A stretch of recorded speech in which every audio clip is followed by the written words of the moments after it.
Hey everybody, it's me. Just want to let everybody know that I'm slowly but surely coming out of this Detech. It's not the kind of thing where you just crash in and crash out of. To be honest, in the 5 to 6 weeks that I've been offline, let's say the first few days to even a week were basically kind of like detaching, making sure that, little things that I would really need to do if I were going to be offline for a long time could just get done right away. And then even really in the last week, I've kind of slowly been just getting a little bit more in touch, but it's actually very awkward. It's almost like if you've been in one type of weather and you're gonna go to another one, even though you might be used to that opposite extreme, is just diving right into it is almost like, whoa, like my body didn't really adjust yet. You know what I mean? So your toleration level's kind of low. So tolerating being totally off technology, off social media and stuff like that takes you a while. And then re-tolerating it also takes you a while, you know what I mean? So maybe it's like scuba diving, you gotta decompress after a while. And I got a lot of thoughts to share about what happens to you when you're offline. That's what this is really about.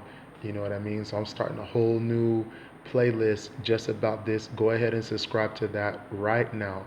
But the first thing I'll tell you about is you start to see yourself through your own eyes instead of what you imagine other people see. When you are on social media, you're so conscious of and concerned by what other people will think about you and how they will receive you. And it's just your perception of what they're going to do or what they're going to see and feel. But you imagine what it must be. You gauge what it must be from, the feedback that you get. Even if you're not like a personality, let's say like a famous person, is just someone who's online with their friends only, right?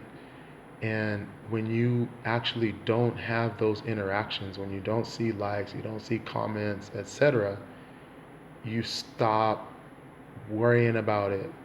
And I feel like I just kind of started seeing myself as myself. And then after a while, I wasn't even really looking at myself anymore. I wasn't even giving myself my own judgment of how I look, because even that, somewhere subconsciously, you'd have to be thinking that your standards are somehow influenced by the standards of others. The standards that you have for yourself are personal, but they're not totally independent, like they're not formed in a vacuum. So I really think when I got to the point that I wasn't even really looking at myself, that I finally realized, okay, that's what this D-Tech is all about. So I'll tell you what I see in the next post. Somebody's knocking at my door. Subscribe, subscribe, subscribe. Peace.